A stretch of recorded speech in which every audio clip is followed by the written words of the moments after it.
Madame, Monsieur, bonsoir, bienvenue dans votre 19h. Dans votre journal, nous parlerons de politique avec cette guerre de tranchées au sein du mouvement pour le développement de Mayotte.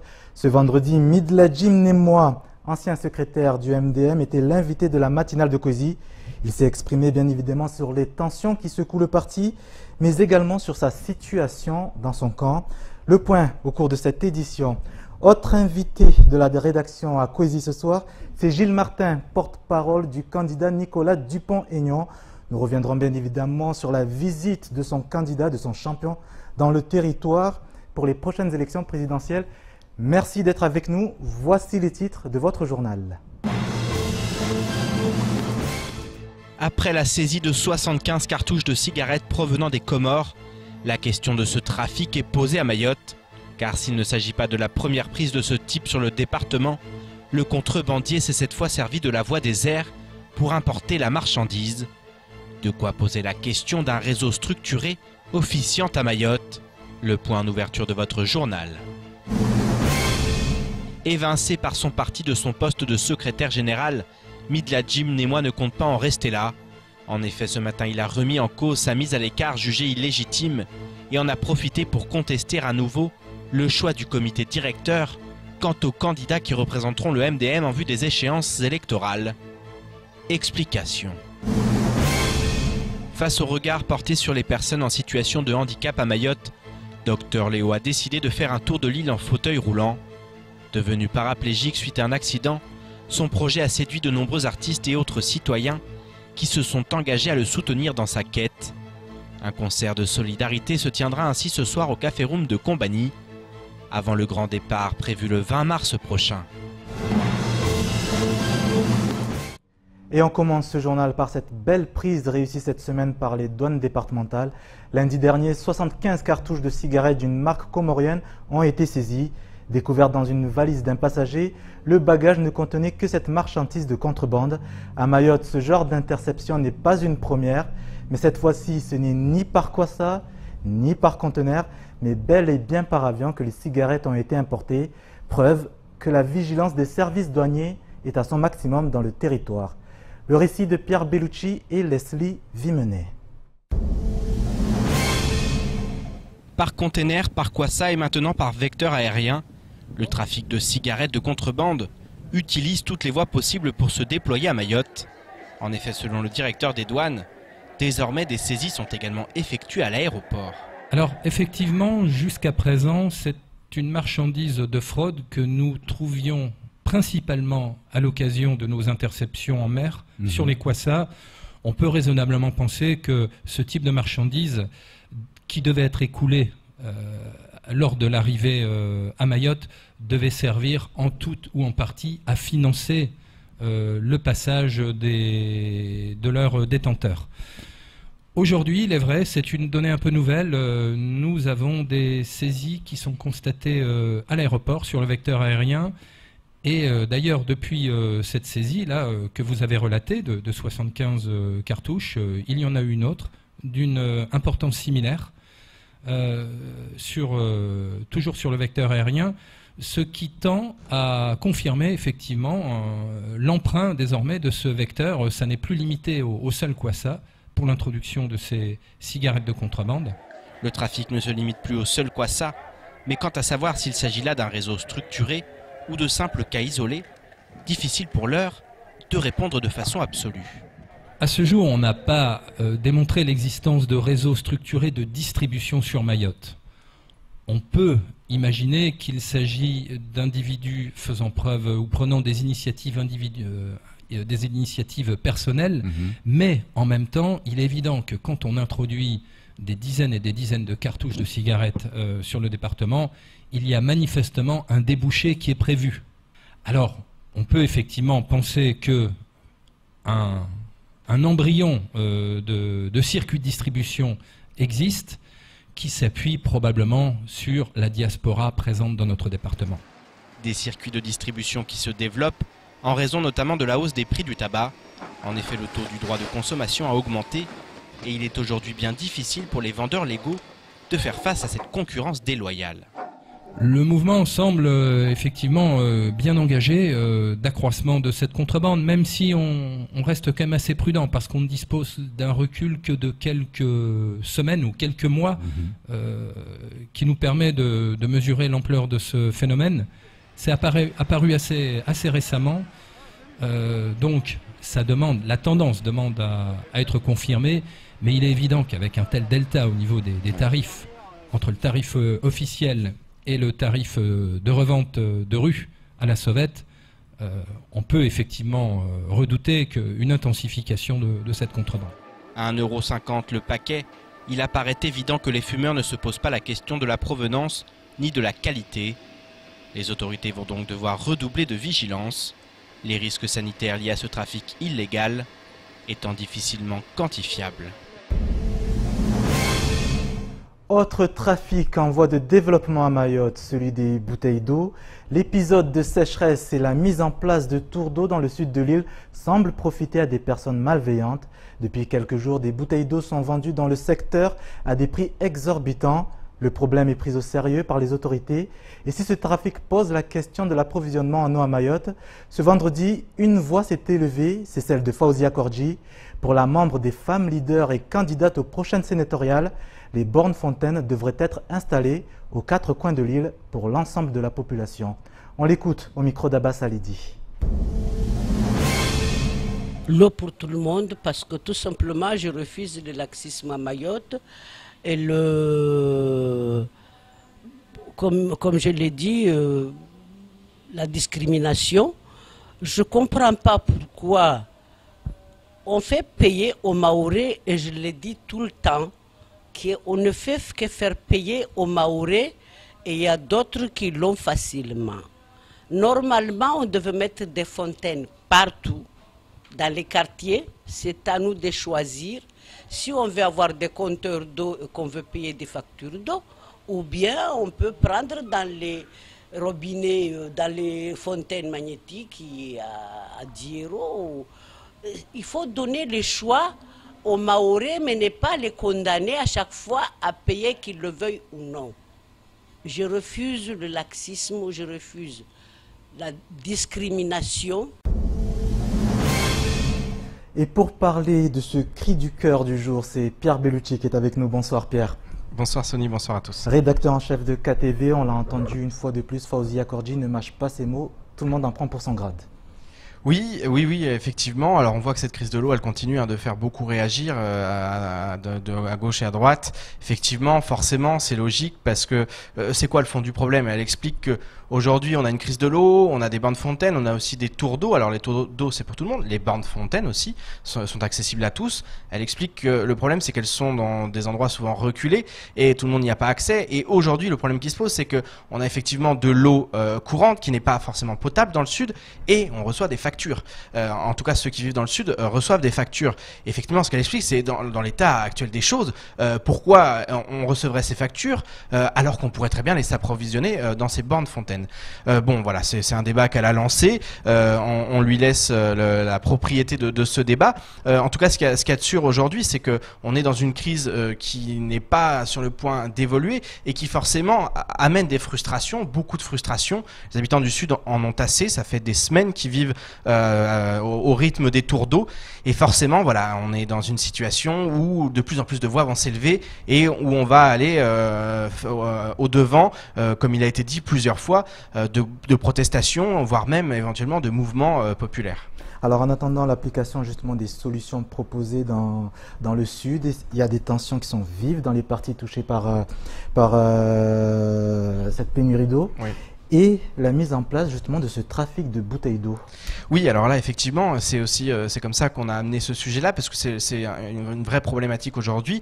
France Mayotte le révélait dans son édition du jour en expliquant que dans un Douka, on a eu un record, une bouteille d'eau à 3 € d'un litre 5. Donc voilà, on voit effectivement les abus, les excès. Certains profitent de la situation pour vendre beaucoup plus cher. Certains même remplissent des bouteilles au niveau des tours d'eau pour les revendre ensuite au bord de la route. Donc effectivement, c'est un problème, mais les autorités ont rapidement réagi. Elles ont expliqué qu'elles vont poursuivre les contrôles, qu'elles vont intensifier plutôt les contrôles dans les semaines à venir pour que voilà, ce genre de trafic n'ait pas cours. Mais effectivement, on sait que ce genre de trafic se met souvent en place lorsqu'il y a une pénurie d'essence, par exemple. On sait que l'essence où le port est bloqué, on sait que l'essence se vend à des prix astronomiques. Donc effectivement, c'est pas nouveau. Maintenant, les autorités se doivent d'être vigilantes face au phénomène. Et puis Père, un mot, on vient de l'apprendre, la nomination de Hassani Bamkolo à la tête de l'Interco du Nord. Oui, alors effectivement, tout autre sujet pour terminer. Effectivement, on en a parlé en début de semaine. La semaine dernière également, il y a eu un premier conseil convoqué par le maire de Koungou, Hassani Bamkolo Sindou, pour enfin réunir un conseil, réussir à élire un bureau et enfin que cette intercommunalité du Nord prenne véritablement forme. Problème, les autres ont boycotté, les 3 autres maires, aucun conseiller communautaire qui ne sont toujours pas désignés dans ces 3 autres communes n'était présent. Donc il n'y a pas eu de quorum atteint et faute de quorum, la réunion a été reportée à ce jour. Et effectivement, ce matin, le maire a convoqué un second conseil. Il n'y avait plus besoin de quorum. Il a été élu par ses conseillers communautaires, ceux de Koungou, les seuls qui étaient présents, président de l'intercommunalité du Nord. Maintenant, bien entendu, on sait ce qui va se passer ensuite. Il va y avoir des recours en justice, des procédures interminables. Et finalement, c'est une élection qui existe sur le papier actuellement, mais il ne pourra absolument rien faire puisqu'on va vraiment entrer dans des procédures interminables et on est loin d'avoir résolu le problème. Maintenant, c'est sûr qu'il y a un président, mais il n'est pas légitime, il ne sera pas jugé légitime, et il y a peu de chances pour que la justice l'adouve véritablement en tant que président. Donc on va suivre de très près. On attend toujours la réaction des autres maires qui ne s'expriment toujours pas. On les a invités, ils ont décliné l'invitation, donc c'est dommage. On espère qu'ils vont venir parler, expliquer, et puis surtout expliquer à leur population cette situation, expliquer de quoi elle résulte, et puis où est-ce qu'on va aller comme ça, parce que c'est quand même la population qui aujourd'hui en pâtit de cette situation. Alors il reste cependant juste une interco à mettre un président en tête, c'est celle du Sud. Oui, alors pareil, dans le Sud, on a la même problématique. On est dans ces recours de justice actuellement dans le Sud et depuis maintenant de longs mois. Dans le Nord, on va rentrer dans la même phase et on peut imaginer qu'à la fois dans le Nord et dans le Sud, les fonds qui sont alloués, les subventions qui sont allouées, faute de budget fixé, faute de budget établi et présenté à la préfecture, ces subventions ne seront pas versées et elles retourneront à Paris. Merci beaucoup Pierre Bellucci pour ce point. Au chapitre politique, toujours, l'heure des explications avait sonné ce vendredi pour Midladjim Nemois, muet devant les médias ces dernières semaines, mais très actif dans les réseaux sociaux. L'ancien secrétaire général du MDM, suspendu le mois dernier, était l'invité de la matinale de Kwezi. Le soutien de Ramayad pour les présidentielles a de nouveau remis en cause les dernières investitures pour les législatives et les sénatoriales au sein du mouvement pour le développement de Mayotte et continue de contester son éviction du parti. Les explications dans ce reportage avec Leslie Vimenet. Il avait annoncé se mettre en retrait jusqu'au premier tour des élections législatives. Il n'aura pas tenu un mois. L'heure du règlement de compte semble déjà avoir sonné pour Midladjim Nemois. Invité de la matinale de Kwezi, le secrétaire général du MDM s'explique sur sa mise à l'écart et se justifie tout d'abord sur sa candidature non acceptée aux investitures. Des gens sont venus sur le plateau vous dire que j'étais secrétaire général et j'étais candidat comme si c'était la première fois qu'un secrétaire général était candidat au MDM ou un responsable tout court. Tous les candidats aux postes nationaux du MDM ont été soit secrétaire général, soit président de parti. Ça n'a jamais gêné personne. Là, manifestement, ça a gêné tout le monde au point où on fasse un matraquage médiatique. Investiture qui, d'après Midladjim Nemois, était jouée d'avance. La cellule de Mtsapere a envoyé une missive dans les médias. Tout à fait, et venir expliquer que si jamais on ne prenait pas Maître Najim Hamada et Daniel Zaidani, c'était l'hécatombe. Tout à fait. Bon. On en relie. Apparemment, mon président a apprécié. Parce que c'est ce qu'il a finalement mis en œuvre avec la pression que lui faisait le premier vice-président, la première vice-présidente Voulana de Mtsapere. Ce lundi, le mouvement pour le développement de Mayotte se réunira pour une réunion de crise. Suspendu de son poste de secrétaire général du mouvement, Midladjim Nemoa risque l'éviction, une sentence que rejette l'intéressé. Ils vont continuer dans leur lancée, ils sont totalement hors la loi. Vous avez vu que lorsqu'ils ont annoncé mon éviction, je vous ai envoyé un communiqué dans la presse avec les règlements intérieurs et le statut du MDM. Vous n'avez pas fait de critique, vous n'avez pas écrit que j'étais à côté de la plaque, je suppose que vous les avez lus comme nous. Ça n'a pas empêché mon président et les deux juristes qu'il a à ses côtés, je pense à mon secrétaire administratif et à Maître Nadjim Hamada, de revenir dans les plateaux, de dire comme si de rien n'était, que je n'étais pas le secrétaire parce qu'il m'avait investi, comment dirais-je, légitimement. Contacté, le MDM n'a pas souhaité s'exprimer sur le cas Nemoa. Pour le parti, l'affaire est close et ne mérite plus d'être commentée. Le prochain rassemblement du comité directeur du MDM s'annonce néanmoins très électrique. Place à l'invité de la rédaction. Ce soir, je reçois le porte-parole de Nicolas Dupont-Aignan à Mayotte. Bonsoir Gilles Martin. Bonsoir Sonny. Secrétaire départemental de Debout la République à Mayotte. Alors votre candidat, Debout la France, excusez-moi. Votre candidat pour la présidentielle était à Mayotte en début de semaine. Il a fait le bilan de sa visite. Je vous propose de l'écouter en vidéo. Les 2 jours que j'ai passés à Mayotte m'ont impressionné et surtout indigné.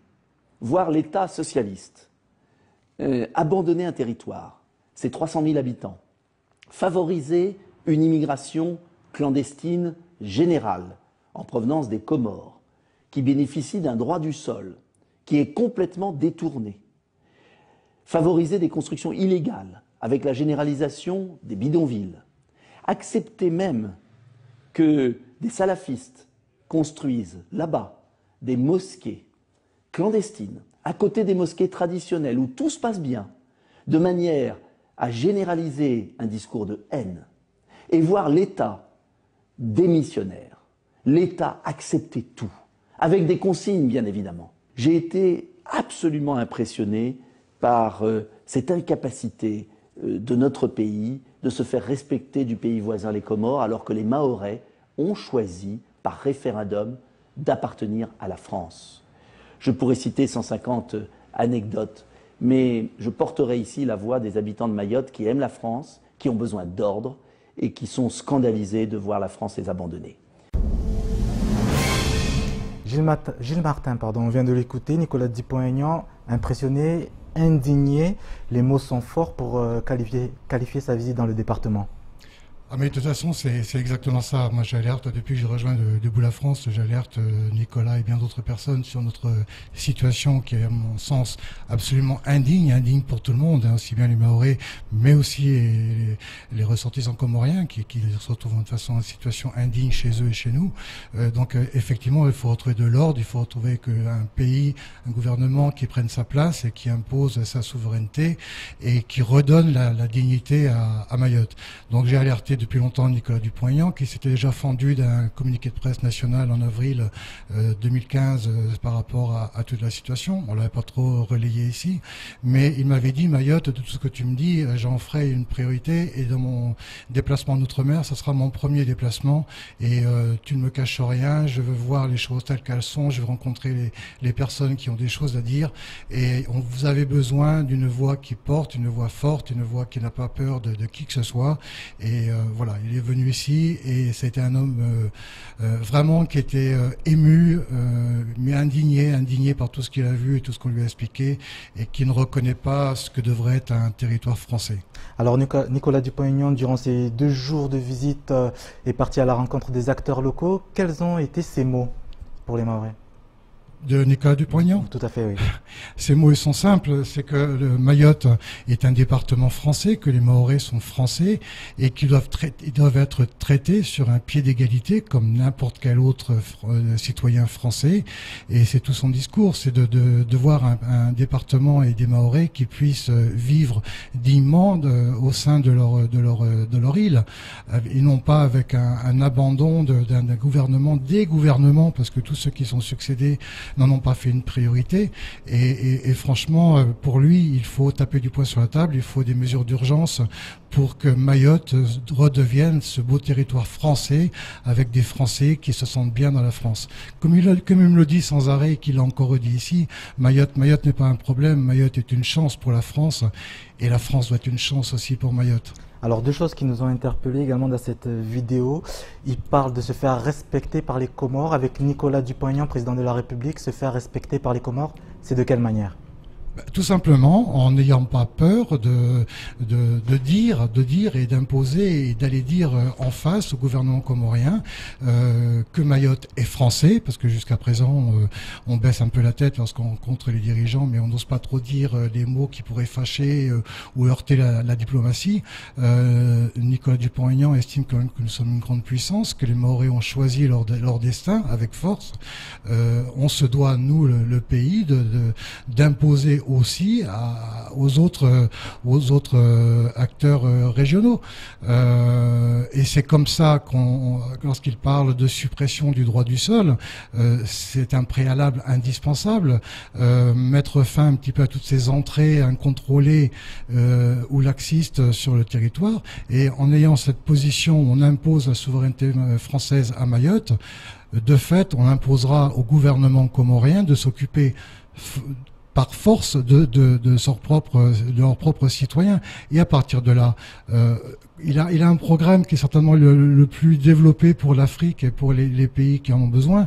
À partir de là, on pourra développer enfin une véritable coopération avec les Comores et, comme je le dis, redonner aussi aux citoyens comoriens leur dignité. Ils l'ont pas chez eux, ils l'ont pas ici. Ils l'ont pas ici, mais les Mahorais, de fait, n'ont pas leur dignité. Et donc, il faut remettre de l'ordre dans tout ça. Autre chose, Gilles Martin, on l'entend également dans cette vidéo, il parle de construction de mosquées salafistes. On aimerait savoir d'où tient-il ces informations ? De sa rencontre avec différentes personnes, notamment avec les femmes leaders et qui leur ont expliqué un petit peu ce qui s'était passé de mémoire à Msangamouji et je ne sais plus dans quel village, où ce sont les Mahorais eux-mêmes qui avaient pris les choses en main et qui avaient détruit ces mosquées qui ne correspondaient pas à l'islam que nous connaissons, qui est un si bel islam et qui est un modèle qu'on devrait transmettre, y compris jusqu'en métropole. Alors, Nicolas Dupont-Aignan, c'est sa première visite à Mayotte. Les Mahorais le connaissent peu, pas assez, durant le temps. Où pourrions-nous le situer ? Non, arrêtez avec cette question. Dans le courant politique, à droite, à l'extrême. Nicolas Dupont-Aignan est il vous l'a dit, un gaulliste social. Il a aussi bien des personnes de droite, mais aussi des personnes de gauche qui se reconnaissent dans son action d'un homme qui ose dire les choses, qui ose penser à ses patriotes et qui veut imposer un développement de son pays et en redonner toute la belle image que l'on doit en avoir. Nicolas Dupont-Aignan est venu ici voir ses concitoyens français. Il a été outré dès la réunion. Il a cessé de parler de Mayotte. Il a eu une interview auprès de l'AFP qui a été relayée à Libération, à l'Express, dans un tas de médias nationaux. Dès son arrivée à Paris, aussitôt, il a transmis donc cette vidéo que vous avez vue sur son site, mais aussi sur son blog où il a fait un long article sur Mayotte, quel gâchis. Et il m'a appelé à plusieurs reprises, mais il a appelé, je sais qu'il a appelé aussi d'autres personnes ici sur Mayotte, des acteurs importants de Mayotte, avec qui il est en échange. Et une de ses premières choses qu'il a fait aussi en arrivant en métropole, c'est de rédiger un courrier sur lequel il veut remettre un peu les choses sur la table concernant l'absence du gouvernement. Donc il a fait un courrier adressé à François Hollande. Alors justement, au-delà des présidentielles, vous en avez peut-être abordé, Nicolas Dupont-Aignan l'a annoncé sur nos antennes. Il souhaite faire entendre la voix de Mayotte à Paris. De quelle manière compte-t-il s'y prendre ? Justement, à l'exception des courriers. Déjà, il était présent ici lundi sur Mayotte. En une semaine, on voit Nicolas Aignan, pour ceux qui veulent le voir, écouter, et pour les médias qui veulent jouer le jeu de la démocratie en affichant tous les candidats, sa réaction sur son séjour en Outre-mer, on le voit de partout. Un représentant, un député maire comme Nicolas Dupont-Aignan, qui est candidat à l'élection présidentielle, qui prend en main et qui parle de Mayotte comme jamais personne n'en a parlé parlé de cette façon pendant une semaine. Je vous dis, j'ai tous les médias qui ont communiqué.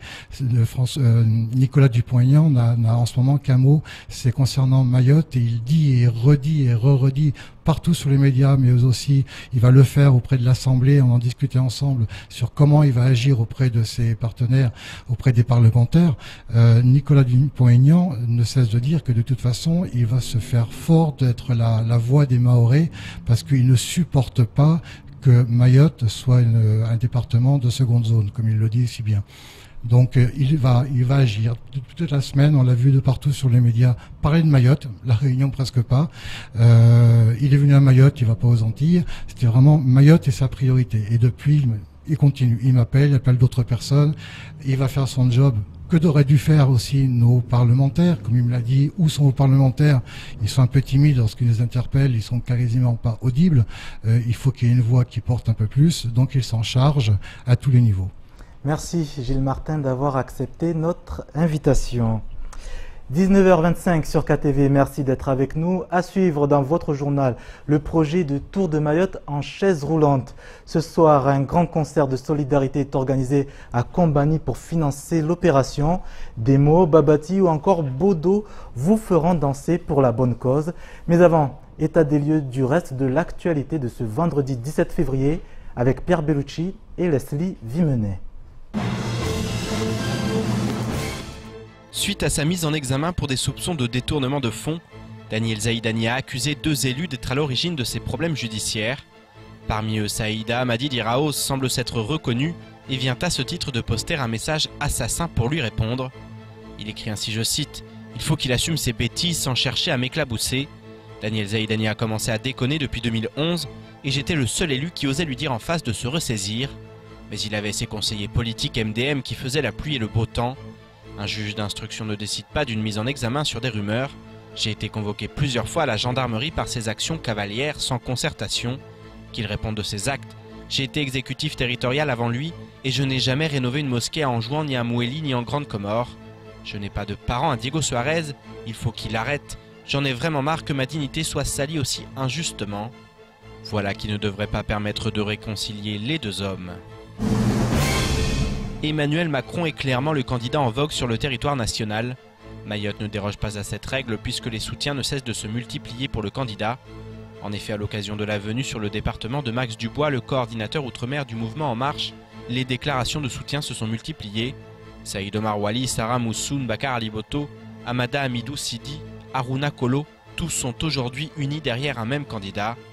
Mais ce ne sont sûrement pas les seuls. En effet, du côté du MDM, le ralliement à Macron est étudié. En outre, Max Dubois, qui a préparé la venue du candidat prévue à la fin du mois de mars, a également rencontré les cadis, le Conseil économique et social de Mayotte ou encore des militants lors d'une réunion qui s'est tenue mercredi soir.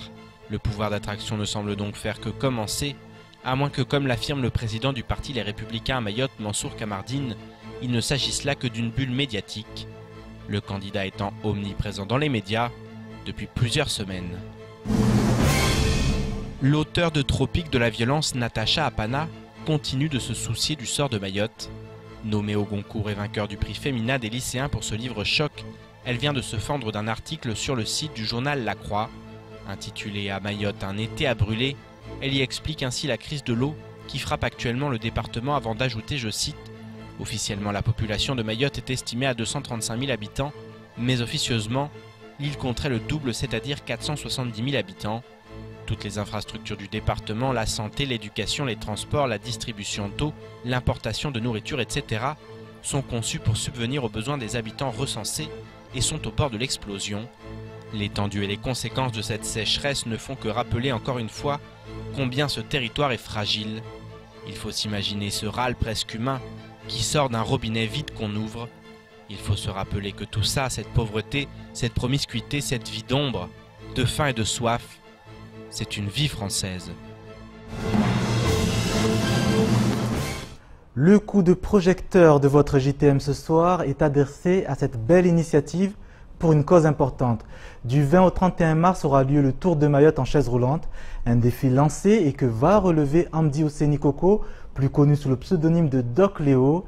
Objectif de cette opération, briser les barrières séparant les personnes handicapées du reste de la société. Le projet demande néanmoins un financement. À cette occasion, un concert de solidarité est organisé ce soir à Combani. Présentation de cette future tournée avec Leslie Vimenet. 12 étapes pour changer de regard sur le handicap. C'est le nouveau défi de Dr Léo. Du 20 au 31 mars aura lieu le Tour de Mayotte en chaise roulante au départ de Amjago. Un véritable coup de cœur pour l'artiste démo, bénévole de cet événement. La maladie se soigne et le handicap s'adapte. Dans ce tour que nous allons passer 12 jours de tour et on va s'arrêter à chaque étape dans les écoles, que ce soit collège ou lycée, pour parler du handicap aux enfants et le regard de l'un à l'autre sur le handicap. Attirer l'attention sur la vie des personnes handicapées à Mayotte, c'est l'objectif. Une mission pédagogique sera réalisée chaque étape dans les établissements de l'île pour détruire les préjugés. Certaines personnes dans le regard ont tendance à prendre le handicap comme étant tabou ou étant une maladie et qu'on a tendance à le cacher. Alors que le handicapé est aussi un citoyen qui a la même valeur que le valide. Une aventure qui demande cependant un financement. Ce vendredi, un concert de solidarité sera organisé à Combani. 5 artistes au programme dont Babadi et Demo, des artistes convaincus par le projet. Les artistes ont un caractère humaniste. Donc parmi les 5 artistes, c'est une participation bénévole. On espère avoir dans ce concert un bon nombre de personnes. Déjà, ça marque la sensibilisation du projet et de la récolte de fonds pour finir ce projet. L'occasion de récolter des fonds, mais également de mesurer la cohésion autour d'une cause au sein du territoire. Depuis cette semaine, les inscriptions pour participer à ce tour de l'île en chaise roulante sont ouvertes au grand public. J'aimerais vraiment que le peuple mahorais avec ce trajet-là, parce que je sais que ça va être éprouvant, ça va être très difficile pour moi. Ça, je sais, je m'en fais pas d'illusions, tu vois. Mais j'aimerais pas faire ça pour rien, quoi. J'aimerais vraiment que les gens m'aident sur ce coup-là, qu'ils soient avec moi. Et oui, ce serait le dernier mot. Aidez-moi. Et nous serons tous présents, bien évidemment, pour relever ce défi. C'est la fin de ce journal. Merci de l'avoir suivi. Dans un instant, les rediffusions des temps de parole de vendredi. Retrouvez toute l'actualité de l'île sur l'infoquizy.fr. Lundi, c'est le retour de la matinale dès 6h, juste après le journal radio de Pierre Bellucci. À 19h, Amina Ariti pour vous servir l'actualité de votre île. Je vous souhaite un excellent week-end et vous dis au plaisir sur KTV. Bonne soirée à tous.